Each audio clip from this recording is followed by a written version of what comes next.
Hey everybody, Sean Holsinger here again with you with another fly tying video from holsingersflyshop.com. Check us out for all your fly tying needs. The pattern we're tying today is another egg pattern. I'm trying to find a way to use up all my beads. This pattern is called a 3-egg omelet. Obviously, there's 3 eggs in there, and that's where it gets its name from. It's a steelhead salmon kind of fly. I haven't got to try it yet. I saw it in one of our catalogs, thought it was a really cool looking fly, and decided I wanted to tie it. And it's really, really simple. So I suggest trying it if you want to try something different and you want to use up some of the beads you have. What we're going to start out with is Fish Skulls sells articulated fish shanks, fish spines. And we're going to start out with the 3/4 inch size. You don't have to tie these real big. I've been using the 3/4 and the 1 inch size mainly. I like the size of this. It's really nice size. For thread, I'm using a 140 denier ultra thread.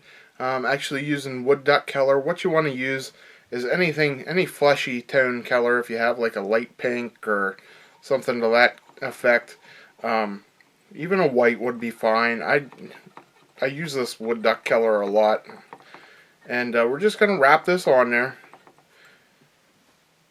and just get our thread started. Tie that, if you saw there, 2 pieces of this was separated and you want to tie them together and tie them down nice and tight. Just get that on there like that. Next thing we're going to use is Senyo's thin intruder trailer hook wire. It's just some black, I'm not even sure, it's kind of like mono, but it's not. It's a lot tougher. We're going to use that along with a 2557 specialty hook. It's a circle hook, as you see. I'm using a size 6. This isn't a big fly, so I'm just going to pop out one of my size 6 hooks here. And then we're going to take this intruder wire, and what I'm going to do is I'm going to put it through the hole, and then I'm going to fish it back through the hole to make a loop.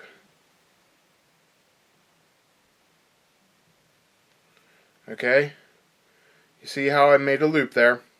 Then I'm just going to put my hook through the loop and pull it down. And I want a tag end here, about that long, about 3 inches, 4 inches. Not real long, I don't want to waste the stuff, but about 4 inches. Okay, so then I got my trailer hook there.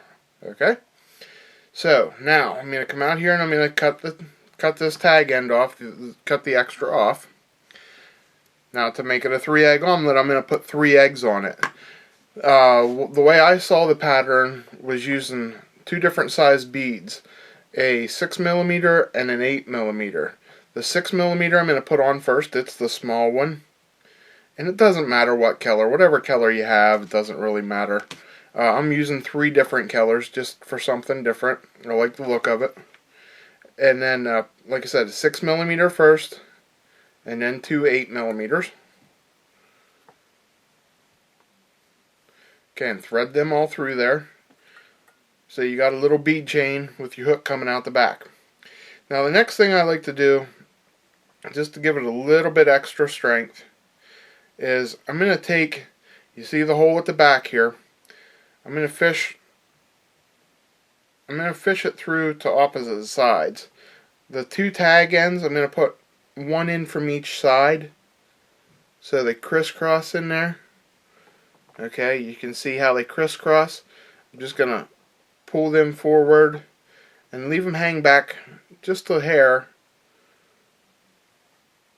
Like a 1/4 inch or so right behind the hook shank. You can see the distance from the bead to the hook shank there. Just enough room that they can move around a little bit. And I'm going to tie them down.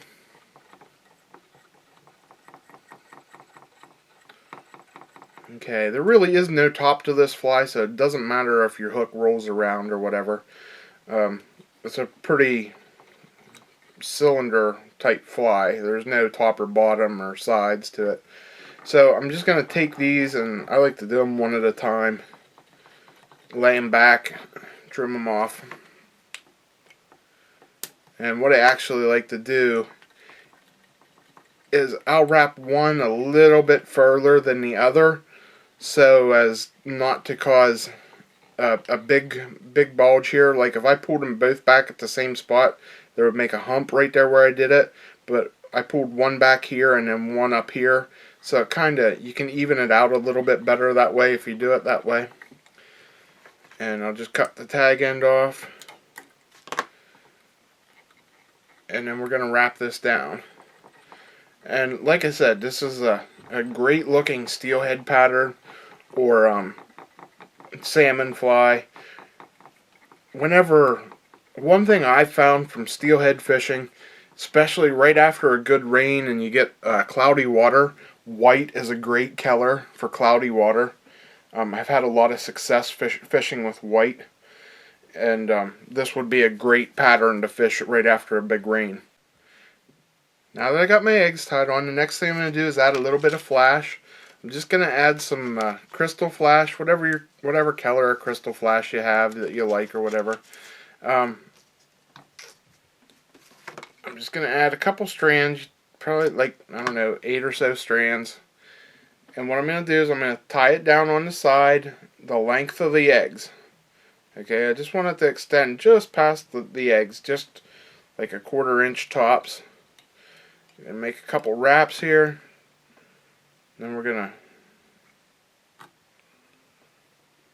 bring it across and tie it in on the other side. Now, I like a lot of flash on my flies, and I'm just going to use up the whole thing of flash here. So I'm going to cut it off on the other side, the same length.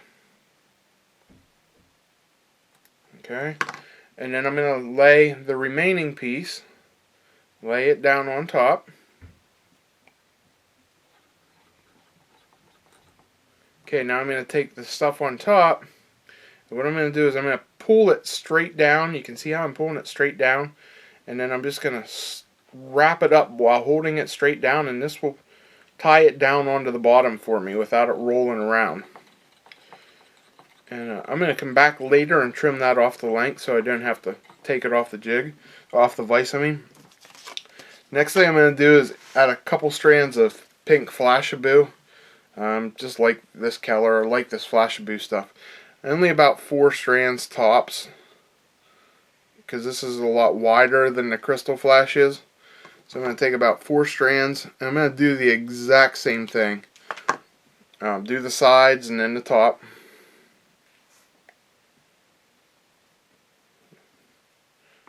Like I said, I like to have flash in my flies, so too much flash is kind of no such thing with me. Okay. Oops. And we'll put it up top.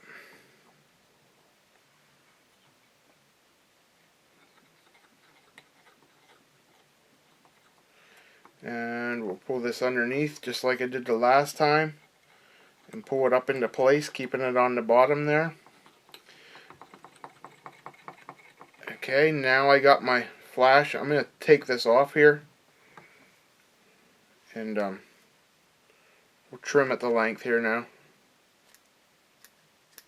There we go. Okay. Now the last thing we're going to do is we're going to tie in our bunny strip here. We're going to use Crosscut Rabbit flesh strip, 2-tone fleshy pink. It gives a nice color. It gives a nice flesh looking color, like when the salmon run up the river and die and they get tore up in the river and the meat's floating down the river. This is what this color is supposed to imitate. What we're going to do is we're going to tie it on. You can see, I showed you in other videos where I use zonkers and stuff like that. You can see how there's a front and a back to the Crosscut Rabbit. See how the hide ends here, and then the fur ends on back behind the hide here. This is the back end of the bunny strip. I want to use the front end where the hair goes behind the leather. Okay, we're going to tie it down by the leather side down. tie it back to the bend of the hook, and what we're going to do is we're going to wrap it away from us. And by wrapping it away from us, you can see it'll naturally lay with the hair fibers going back over the egg, covering up the eggs. And that's what we want. And we're just going to palmer this the whole way up, making sure that all the hair fibers go back. And then when we get up to the end, I wrap it right up to the eye right there. And then I'll pull all the fibers up that I can so I don't trap any. And then make 3 or 4 good tight wraps here. And I'm just going to come in, snip that off right at the eye. And then make a nice clean head here. Making sure I got it tied down nice and good. Try not to make your head too big. There you go. And then we'll whip finish.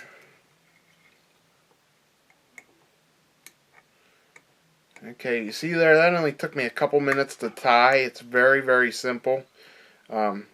It may look intimidating, but it's not intimidating at all. It's a very, very easy fly to tie. You can whip a whole bunch of these up real quick. You just need the material for it. I'm going to hit a little bit of my UV fly finish flow on here just as a head cement. Use whatever head cement you got. I just like using this stuff because it dries so quick for me. And we're done. That is all that's to this very simple, very nice looking steelhead pattern. I can't wait to get this out on the water and try it. A little long one there. Any questions you have on any of these videos, if you want to ask me a question, you can shoot me an email at the shop or leave a comment here on the video. All the materials you need to tie this, we got lots of different colors and a couple different eggs. We got the hooks for it, everything at the shop. So just give us a shout at holsingersflyshop.com for anything you need for your fly tying needs. Don't forget to like us on Facebook and subscribe to our YouTube channel here. If you want to be constantly updated with our new videos when we come out one, just hit the subscribe button that you see there. Thanks again for watching. I'm Sean Holsinger.